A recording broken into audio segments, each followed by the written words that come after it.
continuem a la plaça i ara ja preparats amb els nostres productes xurruca, que ja sabeu que és hora de repartir així alguns quicos i algunes pipes per a que la gent pugui esperar tranquil·la a l'hora de la mascletà. A veure, qui vol xurruca? Qui vol xurruca? A veure, qui vol xurruca? Vinga, va, un paquet per a tu. Bueno, vosaltres de quina falla sou? Rojas Clemente. Rojas Clemente i una altra companya que és una altra Soy falla. de otra falla, de Castellar de Oliverar. Ah, molt bé. Está cerquita de aquí, a 20. Correcte. Bueno, vosaltres esteu així perquè esteu animant ahir algú que teniu per ahir dalt, no? Nuestras falleras mayores y presidente. Ah, molt bé. I com se diuen? Morgana, María Pilar y Paco. Ah, molt bé. Pues una salutació. Sí, hombre, mucho ánimo. Ahí a cámara. Els vostres presidents i falleres majors. Que lo disfruten mucho la mascletá, que es un honor subir arriba. Molt bé, i això com ha sigut? Funcionava per algun tipus de sorteig o algo, no? Por un concurso o sorteo, no lo sé. Y han decidido subir ellos. ¿Cómo no? Molt bé. I bueno, com se presenten les falles en la vostra comissió?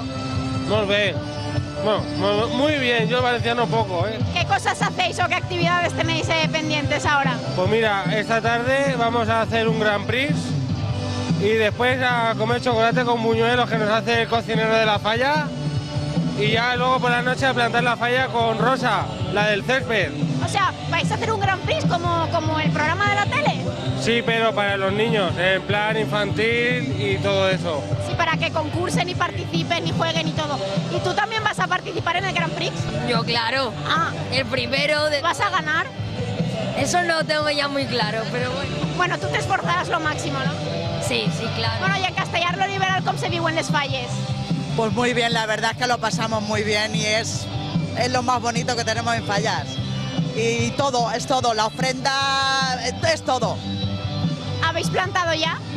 Sí, esta noche tenemos la planta de la falla mayor, la fallera mayor, o sea, de la mayor, y anoche se plantó la infantil.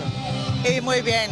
Pues ya ahora todos los días de cenas, de fiestas, Claro que sí, lo que toca, a compartir-ho amb la gent. lo más grande que tenemos. Molt bé. Bueno, pues nada, quedaros otra bolsita por aquí y anem a repartir algunes bolsetes més, així per a l'amiga de Castellar lo Liberal, així per a esta ola que també mos demana